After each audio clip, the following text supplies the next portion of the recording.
The autopsy report released to JODIAN FEARON'S family reveals that she died of heart complications. Supreme Court orders that 5 men being held under the states of emergencies be released. Still tonight, Prime Minister Andrew Holness names a 14-member commission on education transformation. And the Ministry of Education, Youth and Information outlines guidelines for the phased reopening of schools for the upcoming academic year amid COVID-19.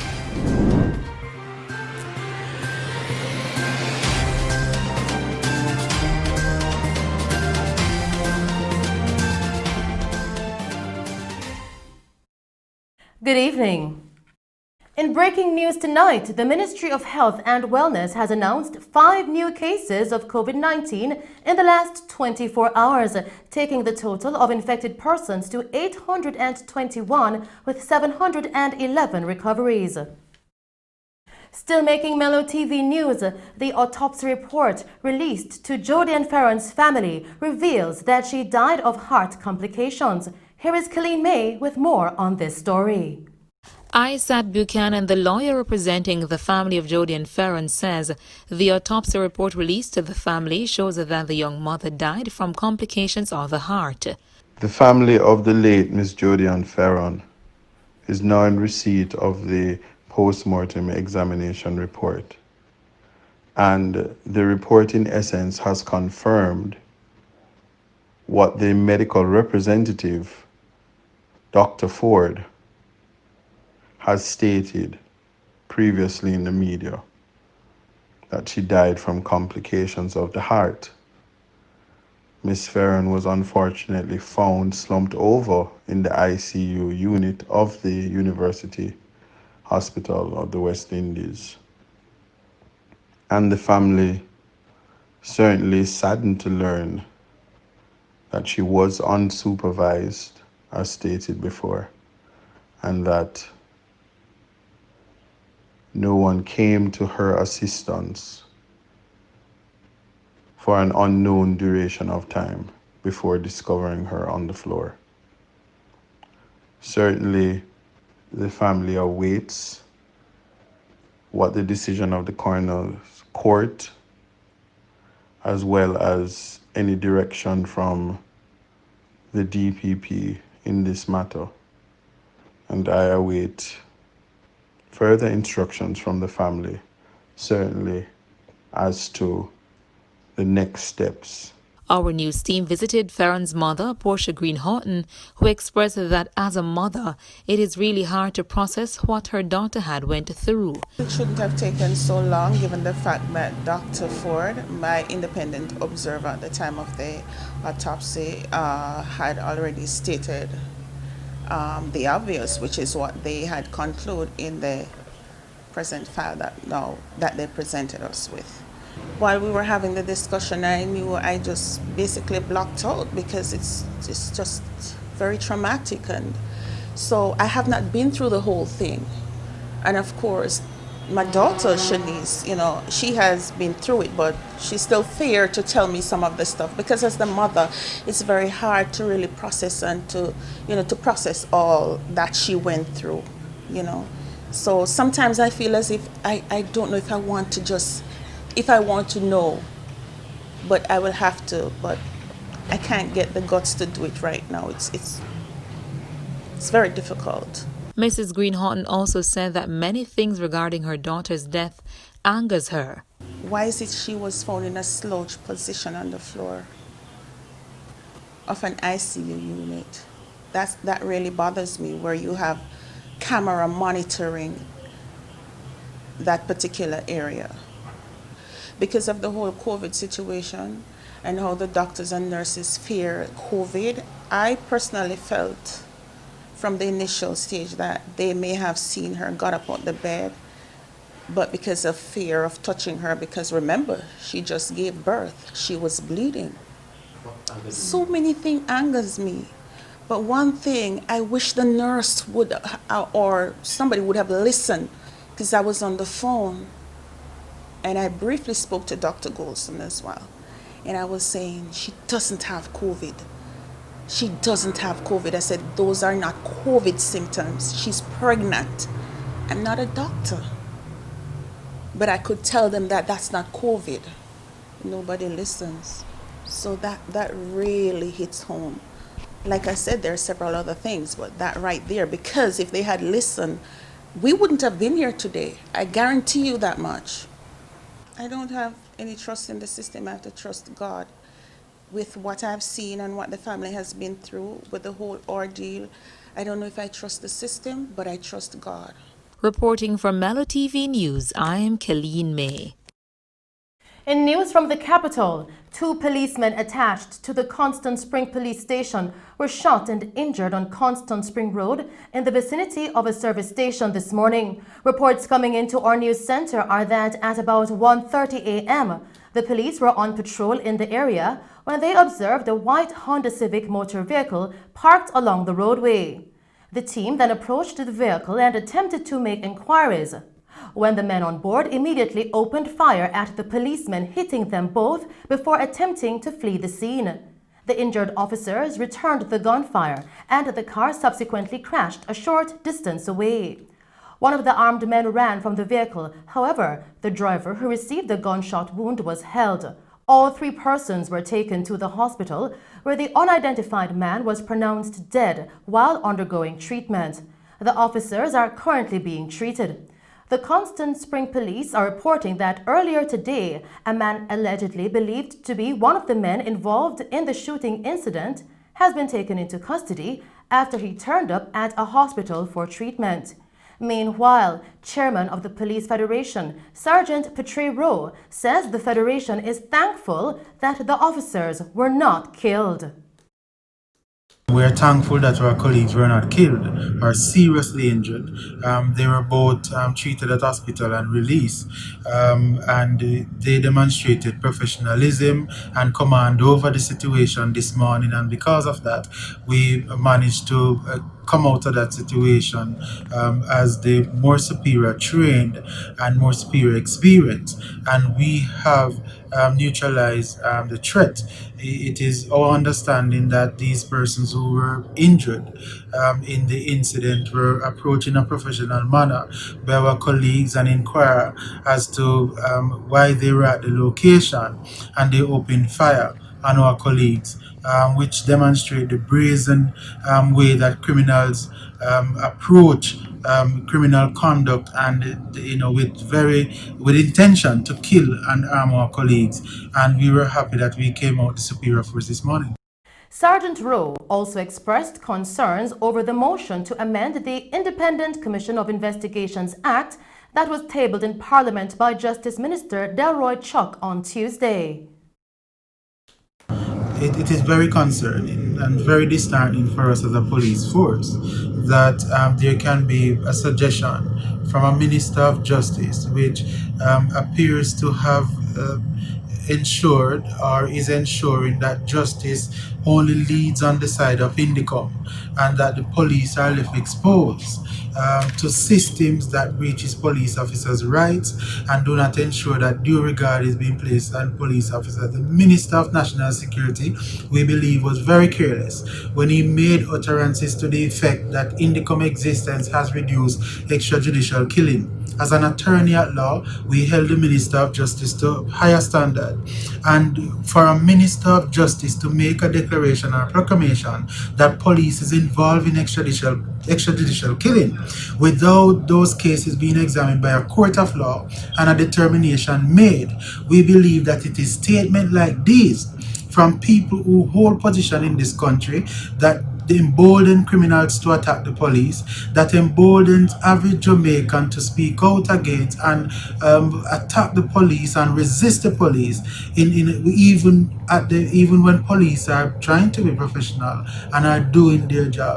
In other news, the Supreme Court has ordered that 5 men, some of whom are being held under states of emergencies, be released, as some have been held for more than a year, which the court says is unconstitutional. Yesterday, Supreme Court Judge Justice Bertram Morrison ordered that the 5 men, Nicholas Heath, Everton Douglas, Courtney Hall, Courtney Thompson, and Gavin Noble, be transported to the Supreme Court next Monday, where they will be released. The men are being held under states of emergencies, within the parishes of Kingston Eastern, Westmoreland, Clarendon, and St. Andrew South.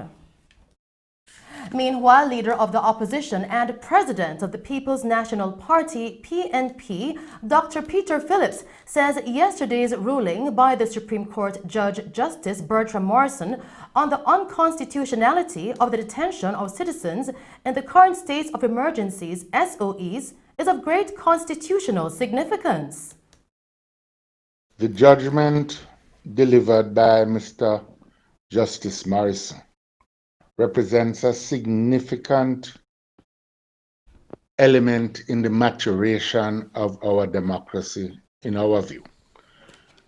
What it highlights is a position that we have long taken, that there can be no crime control strategy that depends on the wholesale and widespread infringement of the rights of the citizens of the country. As we have said, states of emergency were never intended to be used as a crime control measure, and this is one of the reasons. We await to hear the reasons given by Mr. Justice Morrison when he provides written reasons on Monday. But generally, I think it is important for the political directorate to take account of this judgment and to take into consideration the need for a real crime-fighting strategy that does not depend on denying citizens their constitutional rights. Still making news tonight, Prime Minister Andrew Holness has named a 14-membered commission on education transformation. Mr. Holness, who was speaking at the launch of the Education Transformation Commission yesterday, says the commission will be responsible for conducting a comprehensive review and assessment of Jamaica's education system, including its structure and operations, and will also recommend actions for change. We must take decisive steps to improve the quality of our education system for all. This is a problem that has existed for decades, and we must finally address it. The last major comprehensive review of the national public education system was undertaken in 2004 with the Task Force on Educational Reform chaired by Dr. Ray Davis. It is evident that there is the need for another comprehensive review of the public education system covering all levels of education, early childhood, primary, secondary, vocational, and higher education. I am therefore establishing the Jamaica Education Transformation Commission 2020 under the chairmanship of Professor Orlando Pattison, John Cowles Professor of Sociology at Harvard University. The terms of reference of the commission will be to comprehensively review and assess Jamaica's education system, including its structure, operation, and processes to recommend actions for change. So we have assembled a comprehensive group that represents all elements of the education system. I am truly grateful to all the members of the Commission who have agreed to serve. Prime Minister Holness emphasized the importance of this new 14-membered Commission on Education Transformation. The solution of all our economic and social ills, poverty, crime and violence, economic stagnation, lies in the education and socialization of our children. I therefore cannot overemphasize the critical importance of the work you are about to undertake. Your work will reshape the destiny of Jamaica. The terms of reference of the Commission are wide-ranging and involve looking at the entire educational ecosystem, but my charge to you can be distilled into two critical things. The first is to advise us as to what we need to do as a government to create a world-class educational system geared towards enabling our people to fulfill their potential and develop the skills base and human capital required for Jamaica to compete successfully in the 21st century global economy. The second is to ensure inclusivity. The system we build must ensure that all our children and learners have access to this world-class education system that we build. Continuing with the news, the Overseas Examination Commission and the Heart Trust NTA have established an agreement for the OEC to administer the NCT VET examinations for the period November 2019 to November 2022 and will sign a symbolic memorandum of understanding accordingly. The signing took place today at approximately 1 p.m. in the Commission room at the Overseas Examination Commission in Kingston. Still in news tonight, the Ministry of Education, Youth and Information has outlined guidelines for the phased reopening of schools for the upcoming academic year amid strategies to curtail the spread of COVID-19.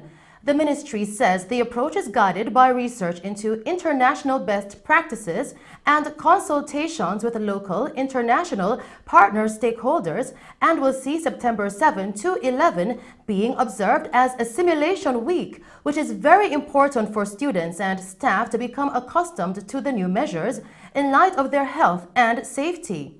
Depending upon school type and size, 2 separate year groups of students may be accommodated on the same day.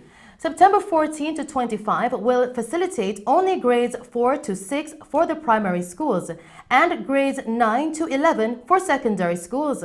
September 28 will see grades 1 to 3 and 7 to 8 resuming classes, while grades 12 to 13 should report to face-to-face classes on October 26. CXC results will be released by September 22 and will be utilized to determine the 6th form placement under the Career Advancement Program. The Tertiary Credit on High School Campus program will be implemented in partnership with tertiary institutions. The tertiary institutions may launch their blended learning programs prior to October 26. Continuing with the news tonight, the Ministry of Local Government handed over 20 new garbage trucks to the National Solid Waste Management Authority NSWMA this morning. Speaking at the handover ceremony at Jamaica House, Local Government Minister Desmond McKenzie stated that 1 truck will be allocated to each parish with the exception of Kingston, St. James, Clarendon and St. Catherine that will receive 2 each. These 20 trucks will take the organization in a better place. Each parish will receive 1 truck. The 20 trucks will be spread equally across the island and looking at the areas that the demands are great. And we will still rely on the services of the private contractors to supplement the work of the organization. 63 trucks is not enough. The demands are great. And one of the things we're going to be looking at, Prime Minister and colleague, is to intensify the public education program of the organization so that we can urge our Jamaicans to buy in, to become more disciplined in how they dispose of their waste over the next couple of years. Prime Minister Andrew Holness, in his keynote address, said that the new trucks will boost the ailing fleet of the NSWMA. 130 trucks in total, of which a percentage is functional. So you begin to see now the significance of adding 20 more trucks to the fleet. So it is a major achievement, one that should be marked with some ceremony to bring that across to the public, that the government is serious about increasing the fleet and therefore increasing the service. My job is to, at every landmark, remind them that yesterday you only had 130 trucks. Today you're at 150. It is transforming. Each parish will have 1 more truck, as small as it is. But 100 more households will have better access to waste management services. Chairman of the NSWMA's Board of Directors, Dennis Chung, in his remarks said that he is overjoyed by the new fleet of trucks. As an entity, we are overjoyed to be welcoming 20 more, and I have in bold here, new trucks to our fleet, as the lack of reliable trucks has been one of the biggest challenges that we face as an entity. And irrespective of how important any other sector think they are, if you stop garbage collection, you see who is really important in this country. So Vision 2030 cannot happen without us, and because of that, we are really overjoyed for another 20 trucks. Reliable trucks, of course, helps to maintain reliable schedules. And what you are seeing here today is a revolutionary thrust from the government of Jamaica, and our minister has been at the forefront to maintain a rolling stock level that will over time result in a cleaner Jamaica. Minister Mackenzie, I want to personally thank you for your support from day one, when you told me that one of your first priorities is that even if we don't have any money, we'll go get some new trucks. And you have fulfilled on that, because that was essential for us to get proper garbage collection, or as much as we could, right? Because we still have a long way to go. And those were the stories making news. I'll return with a recap. We'll now take a break and then join Christopher Scott with sports.